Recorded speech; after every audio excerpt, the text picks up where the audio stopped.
ओम शांति। बाबा good morning. आज बाबा के 24 फरवरी 2022 के महावाक्य हैं। बाबा ने सार में कहा, मीठे बच्चे पढ़ाई में गफलत मत करो, अविनाशी ज्ञान रत्नों से अपनी झोली भरते रहो। विनाशी धन के पीछे इस कमाई को छोड़ना नहीं। बाबा ने प्रश्न पूछा, जो बच्चे बाप के समान रहम दिल हैं उनकी निशानियां क्या होंगी? बाबा ने उत्तर में कहा, उन्हें ज्ञान का नशा चढ़ा हुआ होगा। वो ज्ञान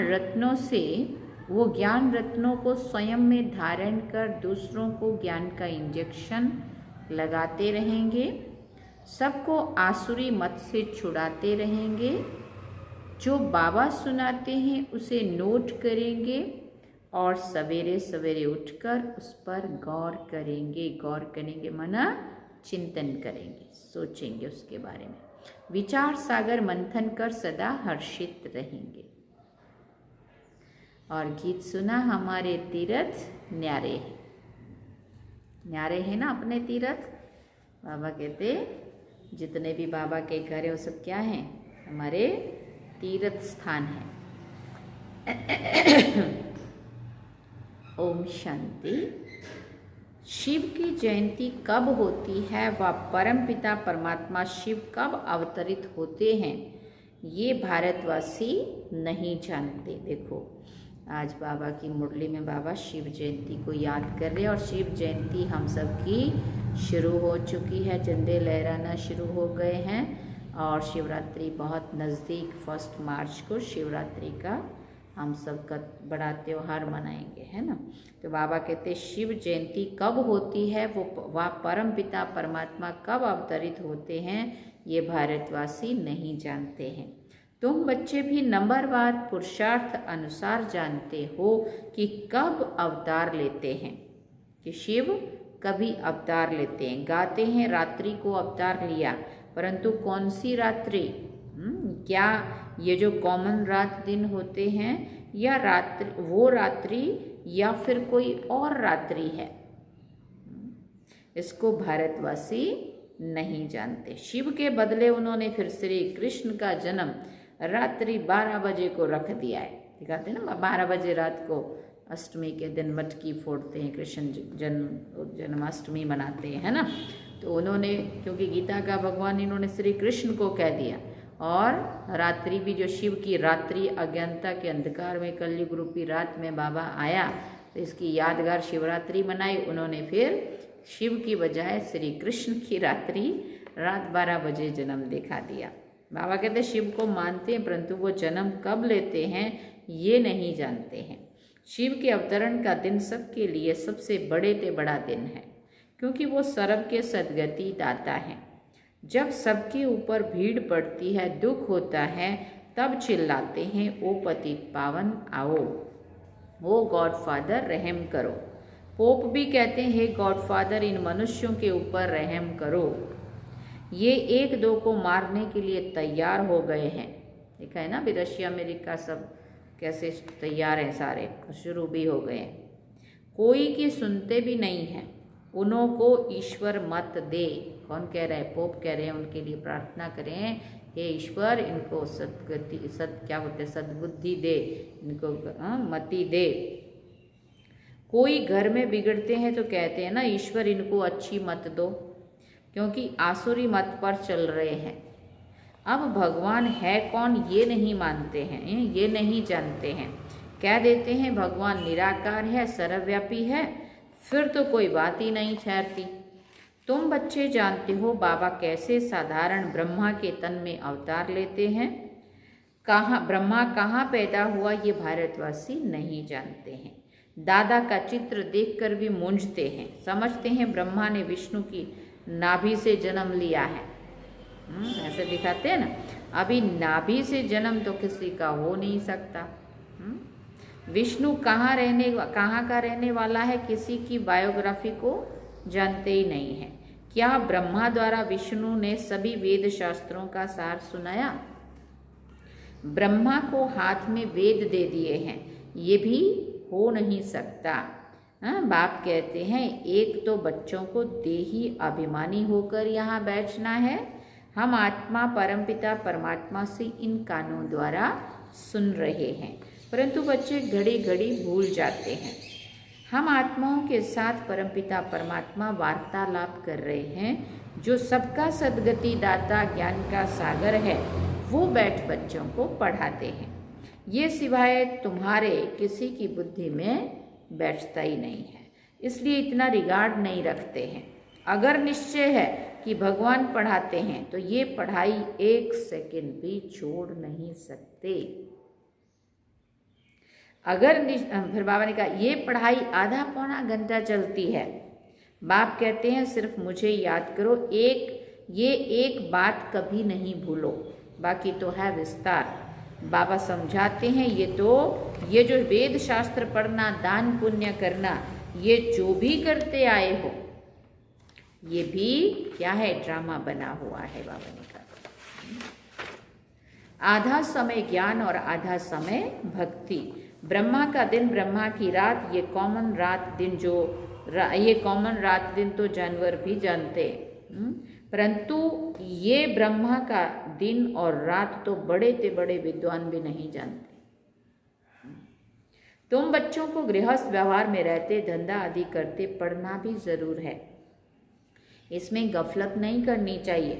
बाबा जानते हैं फलाने गफलत करते हैं, रेगुलर पढ़ते नहीं हैं तो नापास हो जाएंगे व कम पद पाएंगे, क्योंकि विनाशी धन के लोभी हैं।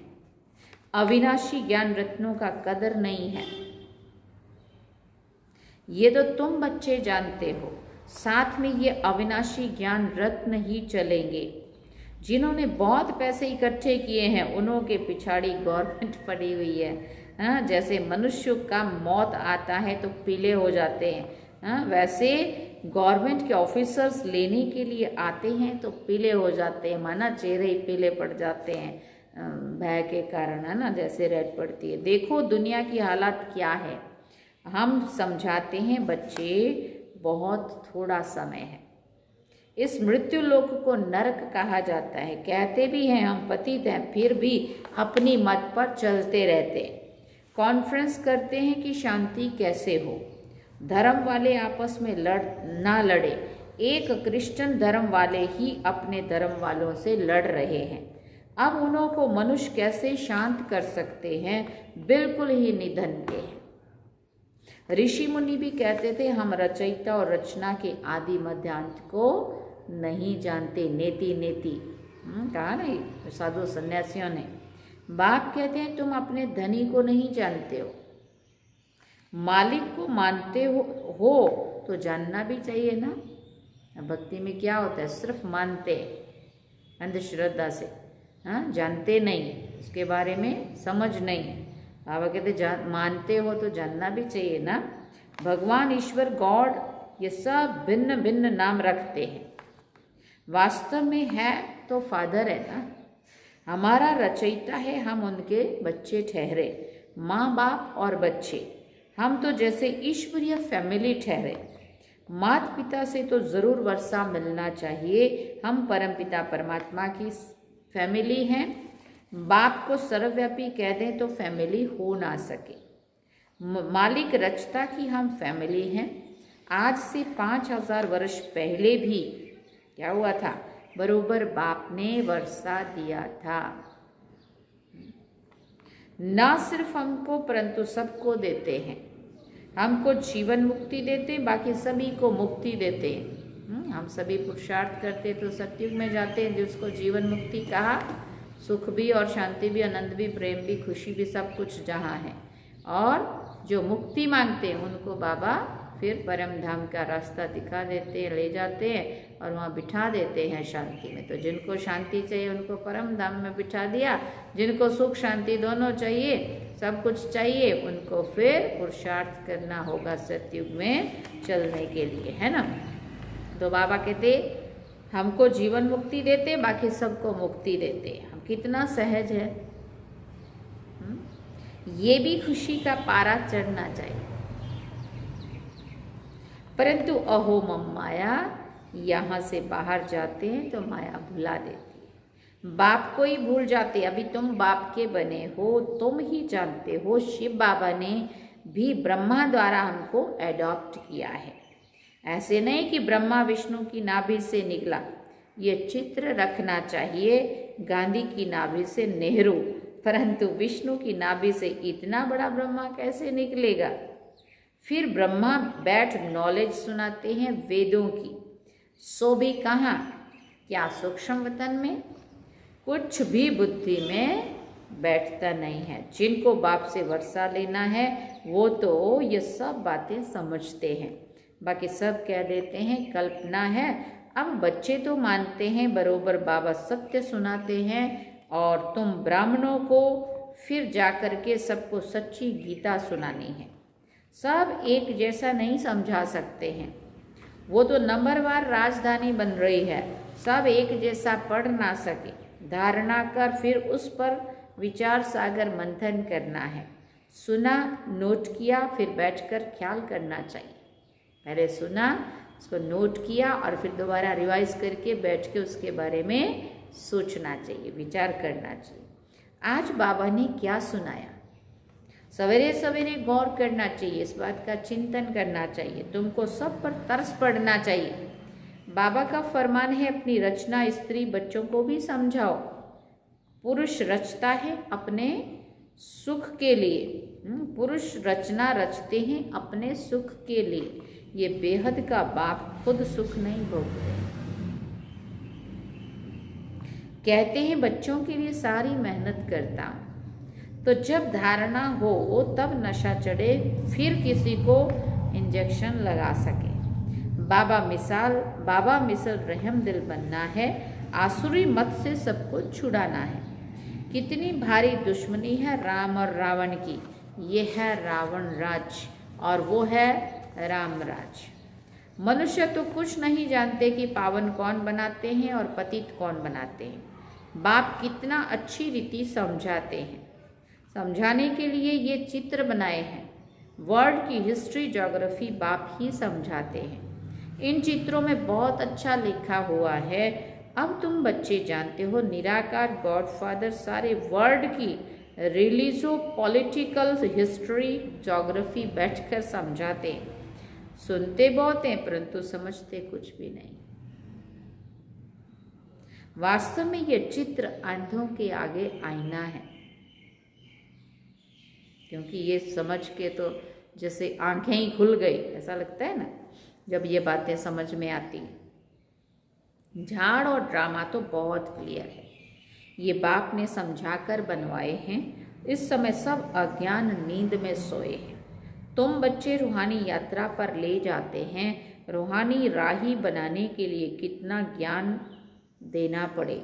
बुद्धि स्वच्छ चाहिए, इस पुरानी दुनिया से एकदम उपराम। ये भी वंडर है, जहाँ अपना जड़ यादगार है वहाँ ही आकर बैठे। दिलवाड़ा मंदिर भी वहीं बना है जहाँ तप करते हुए दिखाए ना सारे योगी। तो बाबा कहते ये भी क्या है, अच्छा यादगार है, जहाँ अपना वंडर है, जहाँ अपना जड़ यादगार है, वहीं चैतन्य में भी हेड क्वार्टर वहीं बना। बाबा जब वहाँ से सबके साथ आए तो उसी आबू की उस धरनी पे पहुँचे। जड़ है, वो जड़ है, ये चैतन्य है, वो बड़ा गुप्त राज है। जैसे हम गुप्त वैसे मंदिर यादगार भी गुप्त। मंदिर बनाने वाले को कुछ नहीं पता, वो नहीं जानते। बाप तुम्हें सब बातें समझाते। प्रदर्शनी में अक्षर बहुत अच्छे होने चाहिए, तुम्हें समझाना भी बहुत अच्छी रीति से चाहिए। आदमी को पहचानना भी चाहिए। बड़े बड़े आदमी होते हैं, बड़े बड़े आदमी आते हैं, कोई अच्छी रीति समझाते हैं, कोई तो कह देते हैं अच्छा लगता है, परंतु फुर्सत कहाँ है, टाइम ही नहीं है, बहुत बिजी रहते हैं। कोई कहते हैं कल से आकर समझेंगे, बाबा कह देते तुम कभी नहीं आएंगे, है ना, ऐसे ही टाल रहे होते हैं ना, तो पता तो चलता है ना हाँ आएंगे, ज़रूर आएंगे, लेकिन वो ऐसे ही बोलने के लिए बोलते हैं। फिर बाबा कहते, कोई कहते कल से आकर समझेंगे, बाबा कह देते तुम कभी नहीं आएंगे, बड़ा मुश्किल है। तुम जानते हो हम देवता बन रहे हैं, हम अपनी राजधानी स्थापन कर रहे हैं, हम राज्य करेंगे, परंतु ये दिल दर्पण में देखना चाहिए कि हम कैसा पुरुषार्थ करें, हम राजा रानी बनेंगे या दास दासी व प्रजा। मधुवन में आकर ऐसा नशा चढ़ाकर जाओ जो फिर सदैव कायम रहे। अच्छा, मीठे मीठे सिकिल दे बच्चों प्रति माता पिता बाप दादा का याद प्यार और गुड मॉर्निंग। रूहानी बाप की रूहानी बच्चों को नमस्ते।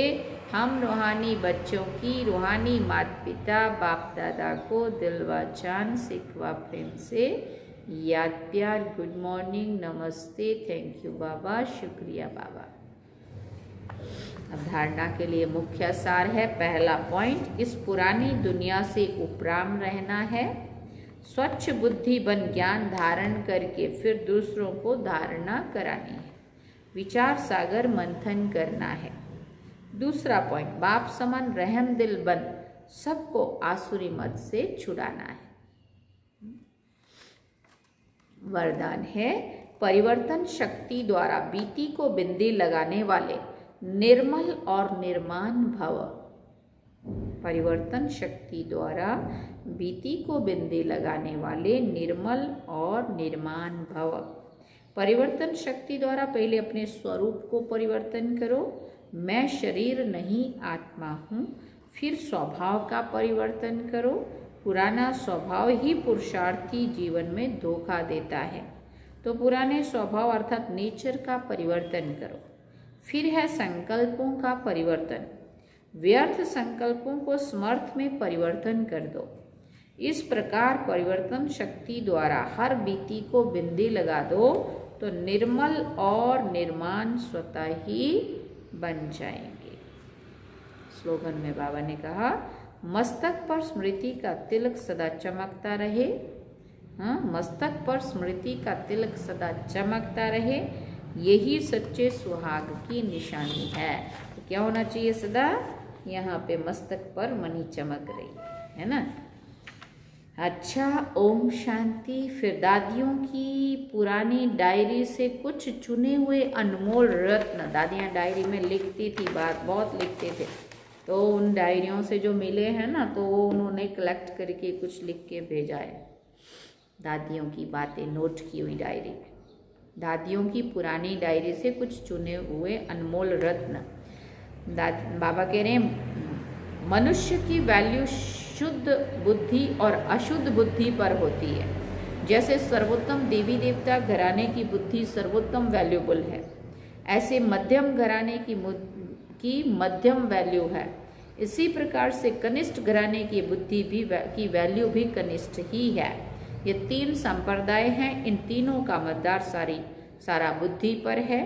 पहले सर्वोत्तम बुद्धि वाले ब्राह्मण देवी देवताओं ने संपूर्ण ज्ञान से सर्वोत्तम कमाई कर वर्ल्ड सॉवरेंटी की अथवा वैकुंठ की बादशाही प्राप्त की है। आधा कल्प प्रकृति उनकी दासी हुई है, इसलिए प्रैक्टिकल में सुख भोगते हैं, और आधा कल्प उन्होंने मूर्तियां मंदिरों में पूजी जाती हैं। तो सारा मतदार इस बुद्धि पर है, इसलिए बुद्धि बहुत तीखी चाहिए, शुद्ध भी चाहिए, तेज भी, तीखी भी चाहिए, विशाल बुद्धि भी चाहिए। ईश्वर पिता के महावाक्य हैं कि तेज रफ्तार से बुद्धि योग लगाने वाला साक्षात मेरा स्वरूप है। क्या सुना? ईश्वर पिता के महावाक्य हैं कि तेज रफ्तार से बुद्धि योग लगाने वाला साक्षात मेरा स्वरूप है। बाबा अपने दैवी बच्चों को वंडरफुल सौगात दहेज में देते हैं। अभी तुम्हें कौन सी सौगात मिली है? क्या अविनाशी ज्ञान धन की, अंडरस्टूड है, परंतु उसके बाद क्या मिलता है? सारा श्रृंगार हुआ, वंडरफुल वैकुंठ। ऐसी वंडरफुल सौगात तुम्हें दहेज में मिलती है, क्योंकि इस पिता का अपने बच्चों पर अति प्रेम है। वो कहते हैं वहां तो हर एक को अपना अपना माँ बाप जो भी होगा वो देगा, परंतु मैं तो अपने बच्चों को अभी ही दे दूं ना। समझता है कि मेरे बच्चों को सब कुछ मिले तो उनकी दिल कैसे पूरी हो। तो इस स्वरूप में सभी को वैकुंठ सौगात देता हूँ। ऐसे नहीं कि जो ज्ञानी तो आत्मा सर्वोत्तम है उनको देता हूँ। सर्वोत्तम का तो वहाँ भगवान भी ना, सर्वोत्तम का तो वहाँ भी कनेक्शन रहता है, परंतु मध्यम सर्वोत्तम दोनों ही मिलता है, क्योंकि इस समय दैवी बच्चा होने के कारण एक समान अति प्रेम रहता है, जिस कारण ऐसा वैकुंठ सौगात में दे देता हूँ जिसमें जन्म जन्मांतर सभी बच्चे सुख भोगते हैं। उस रॉयल घराने की महिमा और पूजा है। ये घराना रॉयल है तो उनकी A1 महिमा है। देखो लॉर्ड कृष्णा की कितनी धूमधाम से महिमा करते हैं। यूरोपियन भी कहते हैं लॉर्ड कृष्णा। कृष्णा के पुजारी फिर श्री कृष्ण का नाम लेकर कहते हैं हम श्री कृष्ण के पुजारी हैं। पूजा करने वाले पुजारी को ब्राह्मण का टाइटल दे देते हैं, जिसमें प्रकृति उन्हों की भी दासी हो जाती है, लेकिन प्रैक्टिकल में उन्हों की लाइफ ब्राह्मणों की है ही नहीं, सिर्फ अपने पर ये टाइटल रखवाया है, अपना नामाचार किया है। सत्युग के समय जो भी लॉज माना कायदे होते हैं वो सब यहाँ से ही शुरू होते हैं। उन कायदों की स्थापना पहले यहाँ होती है। जो लॉ यहाँ मर्ज रूप में रहता है वहाँ इमर्ज होकर प्रैक्टिकल स्वरूप लेता है। तो जो यहाँ से ज्ञान उठाया जाता है वो अंतमते सुगति हो जाएगी। यहाँ से जो उठाया वह साथ में चला वहाँ इमर्ज हो जाएगा। यहाँ की जो मत है उनसे वहाँ प्रैक्टिकल कदम उठाया है। सोच किया जाता है ना, कहते हैं सोच समझकर कदम उठाओ। कदम पहले नहीं उठाया जाता, पहले सोचा जाता है फिर वहाँ कदम उठाया जाता है। सोचा जाता है फिर समझा भी जाता है कि उठाना चाहिए कदम कि नहीं उठाना चाहिए, उसके बाद उठाया जाता है। यहाँ सोच इमर्ज है और कदम मर्ज है, वहाँ कदम इमर्ज है और सोच मर्ज है। अगर मनुष्य की बुद्धि सालिम है तो सब कुछ है, बुद्धि बहुत विशाल चाहिए। इस डिवाइन फादर का इतना गायन क्यों हुआ है? क्योंकि विशाल बुद्धि वाले हैं ना। बुद्धि से ही मनुष्य राजा और बुद्धि से ही रंक बनता है। बुद्धि सभी कर्मेंद्रियों में शिरोमणि गाई जाती है। विशाल बुद्धि वाली डिवाइन आत्मा इस मस्तक पर चमकता है, क्योंकि बुद्धि में सारा ज्ञान भरा हुआ है, जो फिर जब अन्य को अपनी बुद्धि रूपी तिजोरी से ज्ञान के रत्न निकाल देता है तो उनकी चमक दिखाई देती है, जिसके लिए डिवाइन फादर की महिमा निकलती है, परंतु नंबरवार। उन्होंने भी शिरोमणि डिवाइन फादर प्रजापिता ब्रह्मा की महिमा गाई हुई है। अच्छा, ओम शांति। तो ये थे दादियों की पुरानी डायरियों में से कुछ निकले जो महावाक्य थे, जो दादियों ने नोट किए थे, है ना, जो हमने सुने थे बाबा के आज के महावाक्य। अभी हम बाबा को याद करते हैं। दो